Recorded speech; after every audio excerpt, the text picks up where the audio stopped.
mexicano, primera parte.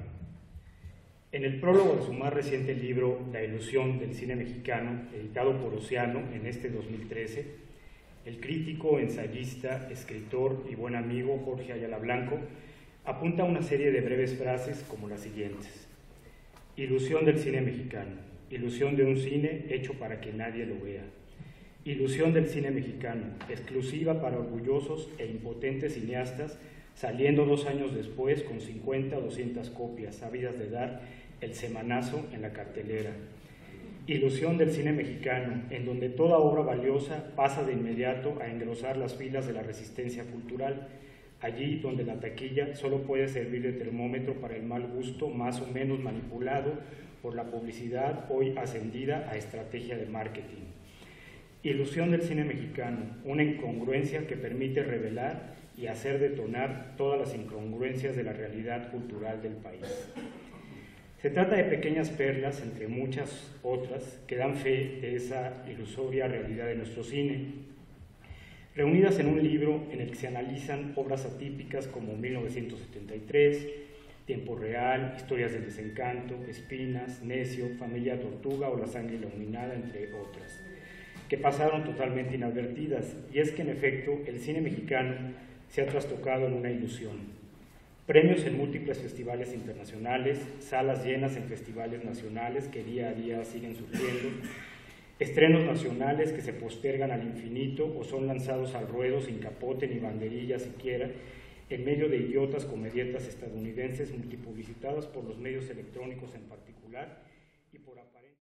Jorge Ayala Blanco ha consumado una revisión exhaustiva y global del cine mexicano y sus ramificaciones, desde sus inicios hasta la fecha. Un seguimiento personal, apasionado, sensible y ferozmente crítico sobre las películas mexicanas y los contextos culturales en que surgieron. Y es que, contra lo que piensan nuevas corrientes y nuevas generaciones, un crítico y analista de cine no surge de la nada, no brota de un acto de genialidad, se hace por el trabajo cotidiano, por la constancia, por la fidelidad hacia sus ideas, por el entendimiento de lo que ocurre a su alrededor, el encontrar relación entre las audiencias, las obras cinematográficas y el contexto histórico y social. No basta con imitar de manera psicópata como un copycat o citar a toda clase de ensayistas extranjeros entre más alejados de nuestra realidad mejor, o redescubrir una película mexicana de actualidad, de preferencia harto inaccesible. Se necesita el trabajo de mucho tiempo, de mirar atrás, de revisar con paciencia las voces del pasado para entender el presente y el porqué de los nuevos rumbos, de observar, de ver con detenimiento mucho cine, y si estamos en México, escudriñar cuanto se pueda de cine nacional, de comprender que el cine mexicano nuevo y diferente ha existido siempre. El propio Jorge lo ha hecho, reconociendo la importancia de varias obras que se cuecen aparte dentro de la industria, así como la labor de críticos y periodistas como Efraín Huerta, Manuel Michel o José María Sánchez García, que en su momento y antes que él se abocaron a hablar del cine mexicano, y es por ello que resulta fundamental revisar no solo la ilusión del cine mexicano, sino todo ese gran proyecto de diccionario de Ayala Blanco. En la aventura del cine mexicano, por ejemplo, Jorge no solo menciona personalidades como Javier Villaurrutia, Alfonso Reyes, Martín Luis Guzmán, Luz Alba, Álvaro Custodio, Francisco Pina, sino que reconoce el trabajo de sus contemporáneos en la formación de una nueva cultura fílmica como serían José de la Colina, Rafael Corquín, Salvador Elizondo, Yomí García Scott, Emilio García Riera, José Luis González de León, Heriberto Lafranchi, Carlos Monsiváis, Julio Pliego, Gabriel Ramírez y Luis Vicens, al tiempo que destaca la presencia de un cine distinto dentro de las propias fronteras de la industria nacional, como lo serían los trabajos resultantes de los 2 primeros concursos de cine experimental en 1965 y 67, y dice: cuando la situación del cine mexicano se vuelve intolerable, los jóvenes descubren que el cine puede ser un arte respetable, de proporciones insospechadas, que expresa inmejorablemente su rebeldía social y su conformidad estética. En la búsqueda del cine mexicano de 1974, Jorge dedica un buen espacio al Gustavo a la Triste de los Adelantados y de QRR, desbordado por el peso descomunal de la realidad y la miseria auténtica que retrataba, y a su vez compara el esfuerzo emocional de guerrilla fílmica realizado por el CUEC para el accidentado rodaje del Grito de Leobardo López Aeche durante las protestas estudiantiles de 1968, con la asepsia presuntuosa y oficialista de Pax, de Walt Rila y Santiago Genovés, al tiempo que llama la atención respecto a los concursos de cine en Super 8 y el cine universitario de ficción. En La condición del cine mexicano de 1986, Jorge distingue la indudable calidad de autor para el responsable de crear los mejores ambientes y retratos populares de los años 70 y 80, José El Perro Estrada, a quien una muerte repentina le escamoteó la posibilidad de filmar las batallas en el desierto de José Emilio Pacheco, en la que apadrinaría a su propio hijo Luis Estrada, quien aún estudiaba en el CUEC, y destaca la obra de jóvenes vanguardistas de carreras truncas o casi, como Ariel Zúñiga, Víctor Saca, Nicolás Echeverría, Ramón Cervantes o Gerardo Lara, al tiempo que resalta la sensualidad y el desmadre explosivo y jubiloso de un cine absurdamente satanizado como el de las ficheras, iniciado con Bellas de Noche, de Miguel M. Delgado, del 76, que compara con la tiesura de Tívoli, 1974, de Alberto Isaac, un desperdiciado ejercicio de añoranza alburera y de burlesque. En La disolvencia del cine mexicano de 1991, además de revalorar la obra de nuevos cineastas de aquel rarísimo tercer concurso de cine experimental de 1985, resalta la gélida y brutal violencia gráfica de inclementes relatos como Lili, de Gerardo Lara, o La ciudad al desnudo, de Gabriel Retes, que anticipaban ya la barbarie esquizoide y la ignorancia que hoy padecemos.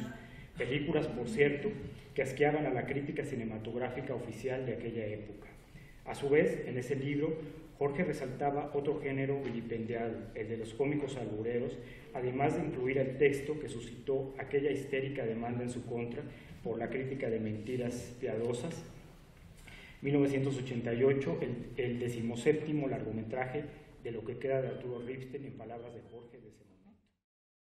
En 1994, en un momento en que Rojo Amanecer, de 1989, representaba la cinta de mayor prestigio para el país, Jorge la tildaba de telenovela didáctica y tercermundista y destacaba el trabajo de un actor magistral injustamente olvidado como lo fue Roberto Flaco Guzmán en decenas de sexicomedias y relatos de violencia urbana. En La fugacidad del cine mexicano del 2001, realizaba despiadados análisis de filmes de notable éxito de crítica y público, como Amores Perros, La de Herodes, Todo el Poder, Entre Pancho Villa y una mujer desnuda, Hasta morir o Sobrenatural. En contraste, destacaba el trabajo de jóvenes cortometrajistas que en breve darían el salto al largometraje independiente de vanguardia, como Roberto Fiesco, Julián Hernández, Alan Cotton, Alejandro Cantú, Leopoldo Laborde.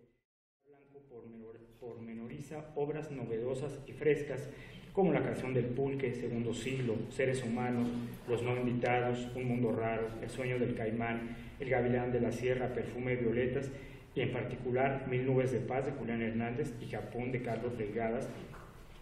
Ante la estulticia y conservadurismo de Serafín, la película, Su Alteza Serenísima, El crimen del padre Amaro, Inspiración, Las caras de la luna o El segundo aire. Algo similar realizó en La herética del cine mexicano del 2006, rastreando nuevas miradas como las de Iván Viladueñas, Jesús Mario Lozano, Fernando Emke, Ricardo Benet o Amat Escalante, y documentales como 15 en Sachila, 1973, Toro Negro o Voces de la Guerrero, en un momento clave en que, ante el fracaso del cine de ficción, el documental y la no ficción se trastocaron en el elemento más propositivo de nuestro cine. Por su parte, en La justeza del cine mexicano, paradójicamente publicado antes que La ilusión, recuperaba sobresalientes cortos del CUEC y CCC y óperas primas como Oveja Negra, Marta, Espiral, Norteado, Mi último día, Año bisiesto, Bao, Cochochi o Mejor que es que Gabriela no se muera. Filmes perdidos en medio de la voracidad de los exhibidores, el auge de los festivales, los apoyos sumarios para el cine a través del artículo 226 del ISR y las cansinas cintas del Bicentenario. Con un cineasta que le estaba contando una serie de cosas impresionantes. Y Jorge ya había comido su ensalada y la ensalada del otro seguía ahí. Llegó Jorge al pastel y nada más estaba muy atento, escuchando. Se paraba de repente el mesero a escuchar algunos comentarios. todos nos quedábamos callados porque venía la gran pregunta. La gran pregunta llegó a la hora del pastel, que le dice a Jorge, ¿y tú qué piensas de todo lo que te he dicho? Y que le había presentado un panorama impresionante de una serie de cosas de la época de Margarita López Portillo, que es una de las épocas más impresionantes del cine mexicano. Y Jorge muy sabiamente le dijo, pienso lo mismo que tú. El mesero se quedó así de paralizado, ¿no? Se cayeron ahí unos vasos, ¿no? Así era el desastre porque todo el mundo esperaba la revelación de lo que iba a decir Jorge, pero creo que fue muy sabio al decir eso. Yo también me quedé así, híjole, pero es que yo pensaba que Jorge iba a decir esto y... claro, pues que el otro lo dijo porque el otro utilizó el método de Jorge. Ahora que se ha difundido mucho por Facebook y por las redes sociales cuál es el método de Jorge, porque ahora tuve la oportunidad de leerlo un día que me dijeron, ya Jorge publicó su método, y yo buscando el libro, no, está en Facebook. ¡Wow! Entonces el método era justamente lo que nosotros ya aprendimos, porque en eso creo que sí fui buen alumno de Jorge, lo que era sistematizar esto de la crítica de cine. Además Jorge ha sido, por eso le digo que es insólito, porque Jorge se ha metido a los peores cines que ha habido en México, cines infestados de ratas, murciélagos, cucarachas, y sabe, y además decía, vete a la butaca que está en la fila 4 y por la butaca 7, es la única que no está rota. Entonces uno iba ahí, ya se sentaba, ¿no?, en esos cines pavorosos, y uno le había aprendido el método. Bueno, celebro mucho que después de esta aventura, de esta búsqueda, que eran los dos únicos libros que parecían de Jorge, cuando salió La Condición en los libritos de bolsillo de Posada, que aparece primero La Condición y luego La Búsqueda, y empiezan a publicarse todos estos libros, y luego Grijalvo los hace en este gran formato. Afortunadamente ahora sí ya tengo varias ediciones de esos libros, un día los voy a vender en eBay. Cuando mi hija lo necesite, les voy a decir, véndete todos los Ayala Blanco, vienen autografiados además, afortunadamente. Van a valer lo mismo que el disco de los Beatles. Todos así juntos va a ser maravilloso. Entonces, en ese momento también Jorge, en los años 80, publicó un libro rarísimo que se llamó Falaces Fenómenos Fílmicos, que además venía también en 2 tomitos. Yo nunca entendí por qué la UAM le gustaba publicar 2 tomitos de 100 páginas. Dije, ¿por qué no hicieron un libro de 200 páginas? No, pues que era el diseño de la colección. Y este también es un libro ahora mítico, muy difícil de conseguir, es un libro ejemplar. Y ahí venía toda esta metodología que creo que nos ha ayudado mucho a comprender no solo al cine mexicano, porque algo que yo respeto mucho a Jorge es que haya acabado con esta serie de los discursos del cine de autor y se ha ido sobre el discurso de la película. Esta siempre fue una idea muy novedosa. Entendemos de que no todas las películas de todos los cineastas son parejas, ¿no? Hay películas que yo adoro de John Ford y hay películas que me parecen detestables de John Ford, pero no es malo John Ford, o sea, incluso las películas detestables de John Ford son realmente muy buenas. Pero esto Jorge nos lo fue inculcando, y yo creo que como maestro, algo que hay que celebrar de él es que es más viejo que el CUEC dando clases. O sea, es una paradoja también, o sea, tiene la paradoja de que publica primero la J y luego la I. También estuvo antes que existiera el CUEC ya como maestro, ¿no? Y ahora es el decano del CUEC, y es también el crítico de cine que pasó a ser popular en la televisión por medio de estas sátiras, y también el único que ha sentado en un tribunal. Lo han acusado por sus opiniones, es increíble. Esto que hubiera levantado, incendiado el Capitolio allá en Estados Unidos, ¿no? Aquí se sentó en un tribunal y se le obligó a responder por una serie de cosas, y creo que lo resolvió maravillosamente con este enfrentamiento de nuestro ex amigo Arturo Ripstein. Sí, ya lo borramos de la lista de regalos de fin de año y todo eso.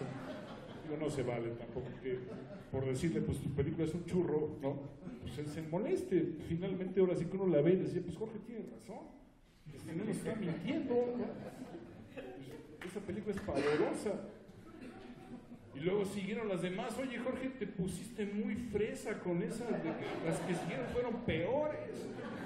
Qué bueno que ya no las abordaste igual, porque entonces cada mes estaría demandado, ¿no? La demanda 24 por la película. Entonces yo celebro que haya hecho toda esta metodología para el análisis del cine mexicano, que sea un crítico tan inquieto que su otra serie, lo de los verbos nucleares, los estallidos genéricos, toda esta serie que habla de estos cines que comienza en Falaces Fenómenos Fílmicos, editados por la UAM, nos abre un panorama inmenso. Él sí es como el personaje de Canetti, tiene 20,000 películas en la cabeza y todas las ha sistematizado, y de ahí ha sacado 100 películas en un tomo, 100 películas en otro, y nos ha dejado ahora sí que la memoria fresca y directa de lo que es el cine mexicano visto por un espectador que es tan generoso que pone las voces de los demás. Entonces esto les da un panorama, yo creo que muy plural. Celebro mucho que cite a Carlos Monfil, a Rafael Aviña, a Adriana Fernández, incluso a cuates que publican de repente en la internet, o a los críticos extranjeros.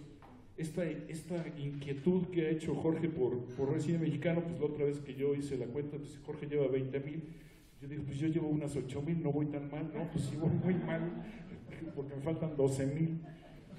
Bueno, pero celebro que Jorge nos siga invitando, celebro que después de haberlo leído en la peluquería, ahora lo pueda leer en el volumen y me pueda yo también encontrar ahí algunas opiniones que pues no son contundentes, pero creo que Jorge las ha hecho brillar muchísimo, las ha hecho lucir muchísimo, y ha hecho lucir muchísimo lo que es el cine mexicano y lo que es nuestra experiencia como espectadores a partir de todo el proceso de lo que es esta ceremonia, que yo creo que sigue siendo importante. A mí me vestían de niño para ir al cine, bueno, ahora ya no, pero sí me presento vestido al cine, ¿no? No se crean. Entonces celebro que para esta ceremonia de ir al cine tengamos como este guía, como este Gandalf, ¿no? Que es Jorge Ayala Blanco. ¿Sí? Todos los demás somos hobbits ahí, vamos detrás de él para el cine, ¿no? Entonces celebro que Jorge tenga este enorme entusiasmo y que cada año ahora sí nos esté presentando un libro diferente y nos esté mostrando todas estas facetas nuevas del cine, que nos ayuda muchísimo en la discusión y la comprensión. Esperemos en algún momento que alguien continúe con esta enorme tradición para que así tengamos una historia completa del cine. Muchas gracias.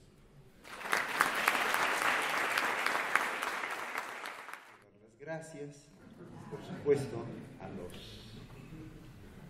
que se tomaron la molestia de venir, por supuesto, y pues a nuestros anfitriones, sin duda. Por un lado, nuestro anfitrión, la editorial, sin la cual no estaríamos aquí, y también tampoco estaríamos aquí si no es por la enorme deferencia que nos hace la UAM y de su coordinador general de difusión cultural, que realmente, pues, nunca me imaginé que hubiera sido mi alumno, de alguna manera, sí, Carlos, formidable. Entonces, yo pensé que solamente era yo del club de admiradores de la Casa de la Primera Imprenta, sobre todo en sus maravillosas ofrendas de Día de Muertos, que nunca me la pierdo. Sí, gracias a Ivette Gómez. Y también quería yo hacer otro agradecimiento, sí muy particular, y que tiene que ver con esta idea de la ilusión que se ha manejado aquí.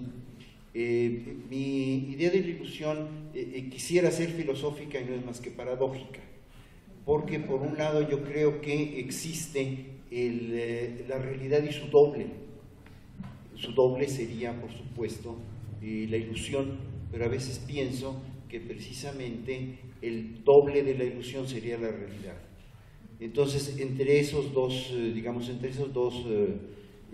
espejismos, se situaría este ambiciosísimo libro, que por supuesto es una visión particular, personal del cine mexicano, pero también pretende ser una reflexión sobre la idea misma de ilusión. De ahí que todos los ensayos de este libro sean rigurosamente inéditos, están súper trabajados, por supuesto, y no tienen la horma ni la norma de, digamos, de la actividad periodística, ¿sí? Que me obliga a incluso usar otro lenguaje, ¿sí? Pero quisiera insistir un poco en esta idea de la realidad y la ilusión, y pues también quisiera yo darle la bienvenida a la ilusión de esta portada, ¿sí? Que nos cedió de una manera extraordinariamente generosa su realizador Ernesto Contreras. Y para mi sorpresa, de pronto la ilusión se hizo presente. Afortunadamente, Ernesto tiene un extraordinario contacto con sus actores que aparecen en la portada y que están aquí presentes. Yo quisiera, pues, que les rindiéramos un homenaje a Cecilia Suárez y a Enrique Arreola, que están aquí presentes.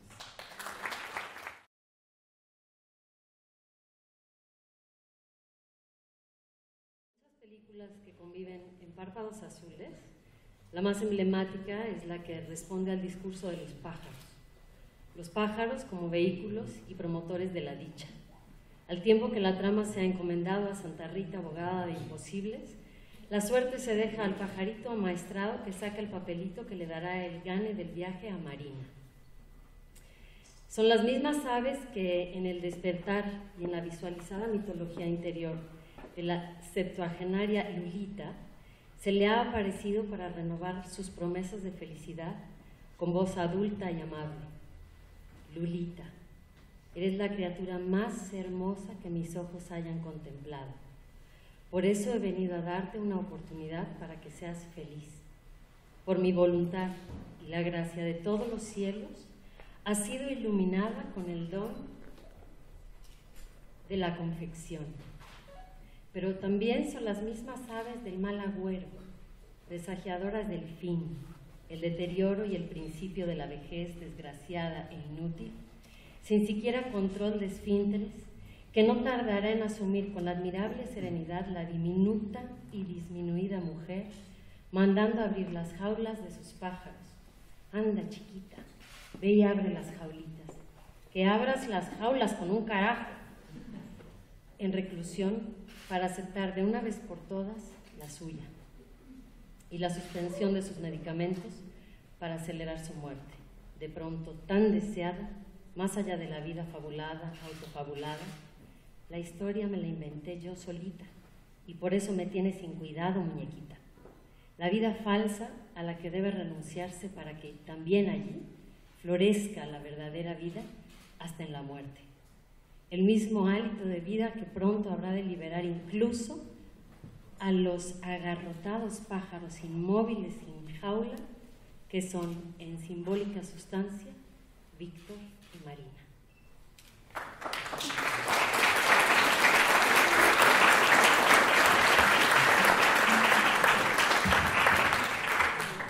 De las muchas películas que conviven en Párpados Azules, la más frecuente es la que se asoma en la conjunción de circunstancias y tiempos del final, cuando navegando en su auto con el agua de la inamovible, inmovilizadora lluvia pertinaz de Xian-Yang literalmente al cuello, y luego de extrañarse mutuamente durante varios días en la deformadora presión del viaje pretexto, Víctor y Marina resuelven de buenas a primeras, pero más allá del exabrupto o el acting out, simplemente casarse, sin la pesadez enfática de la conclusión paralela de Dos abrazos, Enrique Bernier, 2007, para decir lo mismo, entrañable y algo más. He aquí pues que el viaje hacia el otro realmente inicia, el otro viaje borrado por el viaje mismo, ya no es pasado ni presente, sino desperdicio de experiencia vivida y gasto de experiencia ganada. El viaje auténtico se atisba, por contraste, en el estancamiento de un paso a desnivel anegado, un viaje necesario y fecundo para esos proyectos de seres posibles, ya no improbables. El viaje liberado del orden del tiempo y librado a la acción de la voluntad y del instinto como impulso creador. Y la ilusión del aislamiento no era más que un camino hacia la soledad, que es el estado esencial y radical de todos los seres, una singular vía traqueteada y previa entre aislamiento y soledad. Existe la misma distancia que entre estar solo y sentirse solo, una efímera alineación perentoria, una condición sine qua non para facilitar el reencuentro consigo mismo y con los demás, una maravillosa posibilidad para recobrar el don del deseo de vivir y morir sus nuevas relaciones necesarias por sí mismo, un atajo a la realidad y a la existencia propia en prosa fílmica muy castigada y rutilantemente pálida, un equivalente mexicano a la milonga famélica argentina, una fulgurante épica desgalichada e inerme, una epifanía mínima de seres que viven en la sombra del no asombro.